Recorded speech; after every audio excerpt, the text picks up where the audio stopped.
سوال یہ ہے کہ واقع کربلا کب اور کہاں پیش آیا؟ 61 ہجری میں عراق کے شہر کربلا میں۔ میدان کربلا میں حسینی کتنے تھے؟ مختلف تاریخ دانوں نے مختلف فگر اس میں بیان کیے ہیں۔ 82 کا بھی قول ہے، ایک قول کے مطابق 91 تھے، 91، اور حضرت مفتی احمد یار خان رحمۃ اللہ علیہ نے میرات المناجی میں لکھا ہے کہ کربلا میں حسینی قافلہ 72 آدمیوں پر مشتمل تھا۔ 72 میننگ 72۔ یزیدی فوج کی تعداد کتنی تھی؟ 22,000، 22,000۔ کوفہ والوں کا حضرت امام حسین رضی اللہ عنہ سے کیا وعدہ تھا؟ سوارِ کربلا میں کچھ اس طرح لکھا ہے کہ یہ ایک وعدہ تھا کہ امام حسین رضی اللہ عنہ ان کے پاس تشریف لائیں تو وہ یزید کے بجائے حضرت امام حسین رضی اللہ عنہ کی بیعت کر لیں گے۔ کیا امام حسین کربلا جنگ کے ارادے سے تشریف لے گئے تھے؟ ہرگز نہیں۔ وہ جنگ کے ارادے سے بچوں کو 6 مہینے کے بچے کو لے کر تھوڑی جائے گا، عورتوں کو تھوڑی لے کر جائے گا، عقل بھی تسلیم کرتی ہے بات۔ لڑنے کے ارادے سے نہیں گئے تھے۔ واقع کربلا میں امام حسین اور ان کے ساتھیوں کی قربانیاں کیا تھیں؟ کس کس قربانی کا تذکرہ کیا جائے؟ اپنا وطن عزیز چھوڑا، مکہ پاک کو ترک کیا، سفر کی مشکلات برداشت کی، میدان کربلا میں 10 دن تک قیام کیا، پانی کی بندش برداشت کی، کلمہ حق یعنی اعلاء کلمۃ الحق، اللہ کا کلمہ بلند کرنے کے لیے اپنی جانیں اپنے رب کریم کی بارگاہ میں پیش کی۔ حضرت امام حسین رضی اللہ عنہ اور ان کے ساتھیوں پر پانی کی رسائی کب اور کیسے روکی گئی؟ محرم کی 7 تاریخ کو عمرو بن سعد نے نہر فرات کے کناروں پر اپنی فوج کے 500 سوار بھیج کر حضرت امام حسین اور آپ کے رفقا پر پانی بند کیا۔ حضرت امام حسین رضی اللہ عنہ نے کربلا میں کون سی مشہور تقریر کی؟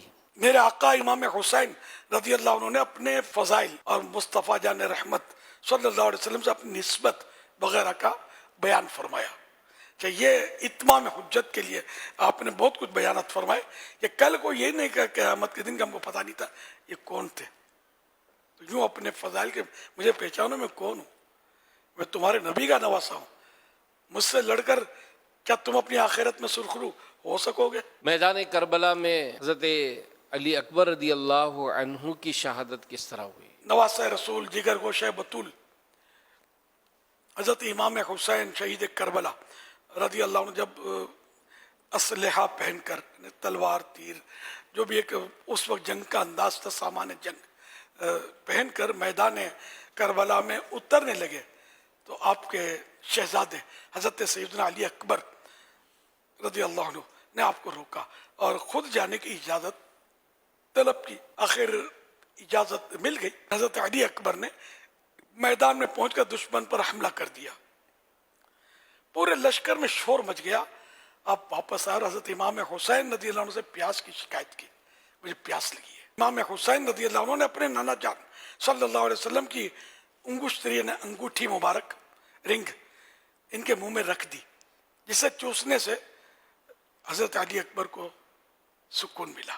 دوسری بار میدان میں گئے، یزیدی طارق بن شیث مقابلے کے لیے آیا اور مارا گیا۔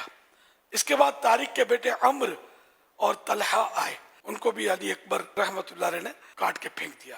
ابن سعد کے حکم پر 2000 کے لشکر نے ایک شہزادے کو گھیر لیا، اور اب وہ ایک ہیں اور یہ 2000 ہیں، وہ پیٹ بھرا ہوا ہے، ان کا مطلب پیاس بھی نہیں ہے، تازہ دم ہے ایک طرح سے، اور یہاں علی اکبر جس کیفیت میں تھے وہ آپ سب سمجھ سکتے ہیں۔ اکیلے جو تھے یہ مقابلہ کر رہے تھے، اس طرح آپ کو شدید زخم آئے۔ بالآخر ایک بدبخت یزیدی نے ایسا آپ کو نیزے کا وار مارا کہ آپ گھوڑے سے نیچے تشریف لے آئے، اور آپ کی پکار پر آپ کے بابا جان حضرت امام حسین رضی اللہ عنہ تشریف لائے اور انہیں اٹھایا اور خیمے کے دروازے پر لے آئے اور ان کا سر اپنی گود میں رکھا۔ اسی وقت آپ کی روح آپ کے بابا جان امام حسین رضی اللہ عنہ کی گود میں پرواز کر گئی، جام شہادت نوش کر لیا۔ حضرت امام حسین رضی اللہ عنہ کے کتنے رفقا کربلا میں شہید ہوئے؟ 71 یہ ایک مطلب قول ہے۔ میدان کربلا میں شہادت امام حسین رضی اللہ عنہ کے بعد اہل و عیال کے ساتھ کیا ہوا؟ دمشق میں یزید کے دربار میں لے جایا گیا۔ حضرت زینب رضی اللہ عنہا کے میدان کربلا کے بعد سیرت کے کچھ روشن پہلو یہ بھی بیان فرما دیں۔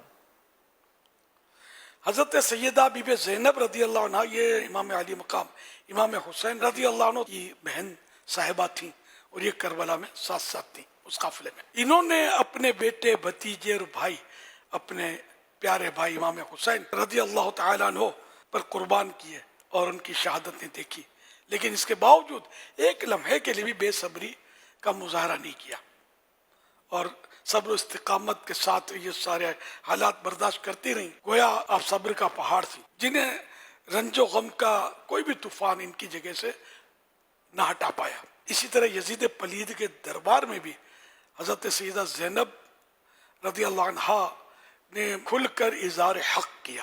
ان کا سر کبھی بھی غیر کے آگے نہیں جھکا، جھکا تو صرف بارگاہ خداوند میں جھکا۔